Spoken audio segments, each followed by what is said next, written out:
Rule of 72 क्या होता है? 72 एक नंबर है, उसको परसेंटेज ऑफ रिटर्न से हम डिवाइड करेंगे।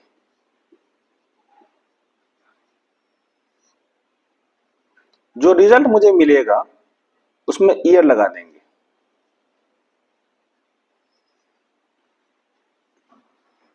फॉर एग्जाम्पल 72 को आपने 12 से डिवाइड किया, रिजल्ट आया 6।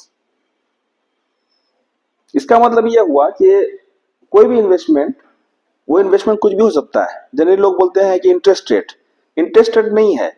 आपने अगर कोई इन्वेस्टमेंट किया, आपने घर में गोल्ड खरीदा, आलू खरीदा, प्याज खरीदा, आपने कोल्ड स्टोरेज में डाल दिया, आपने जमीन खरीदा, उसका जो रिटर्न आया, वो रिटर्न आप कैसे कैलकुलेट करेंगे? CAGR के फॉर्म में, कंपाउंडेड एनुअल ग्रोथ रेट। वो जो आपको रिटर्न मिलेगा उसको यहाँ पे जब डिनोमिनेटर में डालोगे, इसमें डालने के बाद जो आपको यहाँ वैल्यू मिलेगा दैट इज ईयर्स। मतलब यहाँ पे जो भी इन्वेस्टमेंट किए, जो भी आपने इन्वेस्टमेंट किया था,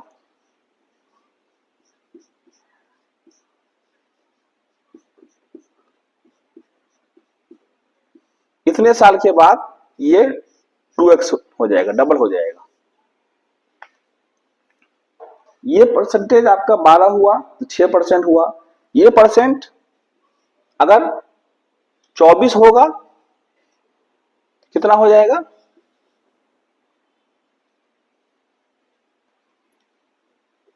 3 साल हो जाएगा। मतलब आपने कोई 1 करोड़ का इन्वेस्टमेंट किया तो वो 3 साल के बाद क्या होगा? 2 करोड़ हो जाएगा। Rate of return 24%। सुनने में आपको ऑकवर्ड लग रहा होगा, लेकिन ऐसा नहीं है। आप मतलब किसी आज जमीन के जब आप CAGR निकालोगे, जो जमीन आपने आज 20 साल पहले खरीदा था, तो वो आपको मोर देन 24% रिटर्न देगा। और आपने अगर कोई ऐसा बिजनेस किया जिसमें प्रॉफिट अच्छा हुआ तो वो मोर देन 24% आएगा। तो ये जो 24 से डिवाइड करोगे 3 साल हुआ। इसी को आप 72 को आप 30 से कर दो, ये और डिक्रीज हो जाएगा, ये हो जाएगा 2.4। इसका मतलब क्या हुआ? आफ्टर 2.4 ईयर्स आपका पैसा डबल हो रहा है। तो ये है रूल ऑफ 72। और पैसा डबल होने के बाद ये तो आपको मान लीजिए 3 ईयर्स में डबल हुआ, आफ्टर 6 ईयर्स डबल नहीं होगा, 4 टाइम्स होगा। फिर 3 ईयर्स और लोग, आफ्टर 9 ईयर्स 4, फिर डबल, मतलब 2 2 4 6 नहीं होगा, क्या होगा? 2 4, उसके बाद क्या होगा?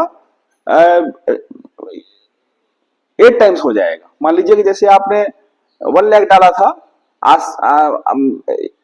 फर्स्ट ईयर, तो आफ्टर 9th ईयर क्या हो जाएगा? 9th ईयर ये हो जाएगा 8 lakhs। प्लस माइनस कुछ भी हो सकता है, 8 से 9 भी हो सकता है, 7 भी हो सकता है। अप्रोक्स आपको बता रहे हैं कि अगर आपका एवरेज रिटर्न जो है आपका 20 ये 24% है, तो आपको जो है हर 3 साल में पैसा डबल हो रहा है। तो ये जो 8 कहां से आया? ये आया 8 2 raised to the power 3। इस 3 को जब यहां हम डालेंगे तो इसका आंसर आएगा 8। एक्चुअल कितने टाइम्स हुआ वो निकलता है 2 raised to the power कितने कितने साल, कितने जो साल आपका ब्रैकेट बना है 3 3 साल का, वो कितनी बार दिया आपने। 9 ईयर्स को जब 3 से डिवाइड करोगे तो 3 निकलेगा, तो 2 raised to the power 3 करेंगे तो 8 हुआ। उसी तरह से अगर हम 12 ईयर्स देंगे तो 2 raised to the power 4 हो जाएगा, दैट इज 16।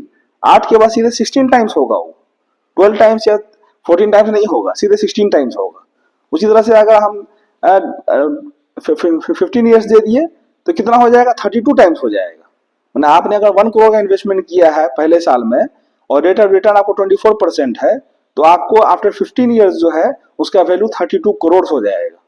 तो ये 2 raised to the power number of years को जितने टाइम्स आपने दिया है, जो ब्रैकेट आपका 3 ईयर्स का बना है, first 3 year 1, second 3 year 2, third 3 year 3, fourth 3 year 4, fifth 3 year 5। तो जैसे जैसे जितना जितना ब्रैकेट हम देते जाएंगे, जितना ब्लॉक्स देते जाएंगे, ये इसमें डालने के बाद उनको एक्चुअल मिल जाएगा कि मेरा एक्चुअल पैसा कितने टाइम बढ़ा। तो ये चीज बहुत इंपॉर्टेंट है कि 2 raise to the power number of blocks, 3 years का ब्लॉक बना आपका, तो 15 में कितने ब्लॉक निकलेंगे? 5 ब्लॉक्स निकलेंगे। तो नंबर ऑफ ब्लॉक्स यहां पे देंगे, इसका हो जाएगा आंसर 32। मतलब आपका 1 करोड़ का investment after 15 years at the rate of 24% 32 crore हो जाएगा। This is called power of compounding.